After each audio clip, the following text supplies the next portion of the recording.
નમસ્કાર મિત્રો, આજે તમારી સમક્ષ એક એવા પાત્ર વિશે વાત કરવી છે.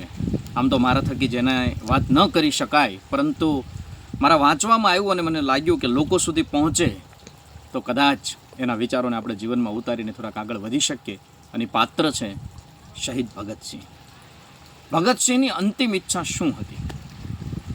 ફાંસી આપતા પહેલાં એમની અંતિમ ઈચ્છા શું? આમ તો આપણા બધાના મનમાં એક જ ખ્યાલ છે કે ભગતસિંહ એટલે લડવૈયા, બોમ્બ ફેંક્યો તો જેને ધારાગૃહની અંદર, જેને દેશની આઝાદી અપાવવા માટે, ખૂબ મોટી ક્રાંતિકારી પરિવર્તન લાવવા માટે પોતે શહીદ થઈ ગયા. પરંતુ માત્ર એટલું જ નહીં, એના વિચારો પણ ખૂબ ઉદાત્ત અને આકાશને આંબે એવા હતા. એના વિચારોની વાત કરવી છે એના અંતિમ કિસ્સા ઉપરથી.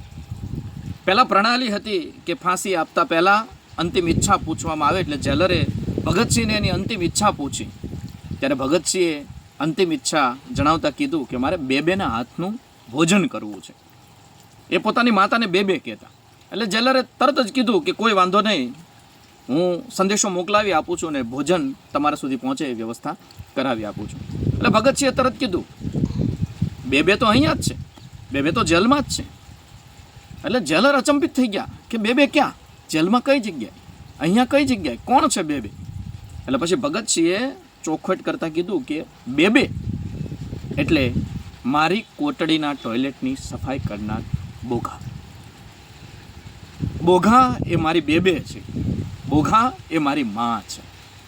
એવું ભગતસિંહે કીધું અને એમ કીધું કે મારી અંતિમ ઈચ્છા છે કે એમના હાથનું ભોજન કરવાનું.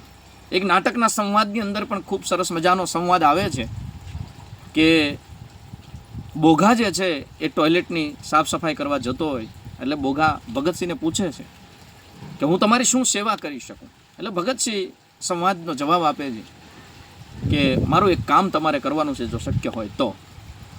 ત્યારે બોઘા કહે છે કોઈ વાંધો નહીં, હું કરી આપીશ. ત્યારે ભગતસિંહ કહે છે મારે તમારા હાથનું બનાવેલું ભોજન જમવું છે. બોઘાના આંખમાં જળજળિયા આવી જાય છે અને એ ડોલ ત્યાં મૂકીને ઘર બાજુ જાય છે. સાંજે ટિફિન લઈને આવે છે, પરંતુ એ પહેલાં જ સુખદેવ ભગતસિંહ અને રાજગુરુને ફાંસી આપી દેવામાં આવે છે.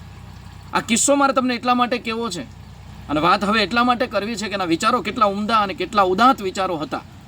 જો ભગતસિંહ ધારે તો પોતાની જનતાના હાથનો અંતિમ કોળિયો જમી શકે, પોતાની જનતાને મળવા તત્પર હતા, એ કાર્ય કરી શકે.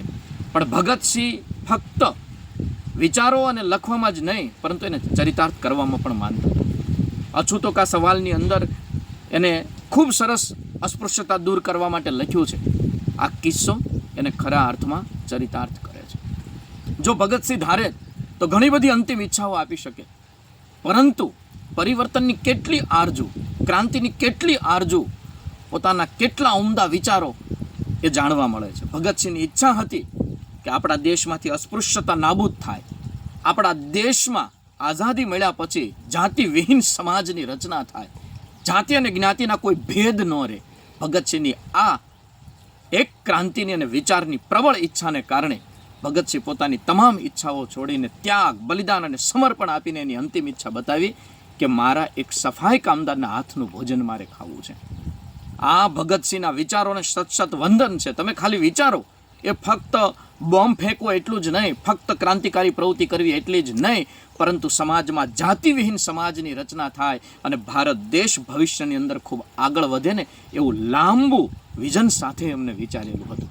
તો આવો આપણે આ ભગતસિંહના વિચારોને આગળ વધારીએ અને આપણા જ સમાજમાં જે જાતિ, જ્ઞાતિ, નાત, જાતના ભેદભાવ છે એને દૂર કરીને ભગતસિંહની જે અંતિમ ઈચ્છા હતી કે જાતિવિહીન સમાજની રચના થાય, ચાલો સાથે મળીને જાતિવિહીન સમાજની રચના કરીએ. ભગતસિંહ એમનાન ભગતસિંહ નથી બનાતું. ભગતસિંહનું આજે એમનાન એટલું બધું માન નથી. ભગતસિંહને એમનાન આપણે પૂજા નથી કરતા. એમના વિચારોને, એમની ક્રાંતિની આરજુને, એમને આપેલા જે વિચારો જે છે એને અપનાવવા માટે આજે આપણે તત્પર બનીએ તો જ આપણે ખરા અર્થમાં ક્રાંતિને સાચી શ્રદ્ધાંજલિ આપી ગણાશે. ચાલો સૌ સાથે મળીને આપણે આ પ્રયાસ કરીએ અને દેશને આગળ લઈ જવા માટે જાતિવિહીન સમાજની રચના કરીએ. જય હિન્દ, જય ભારત.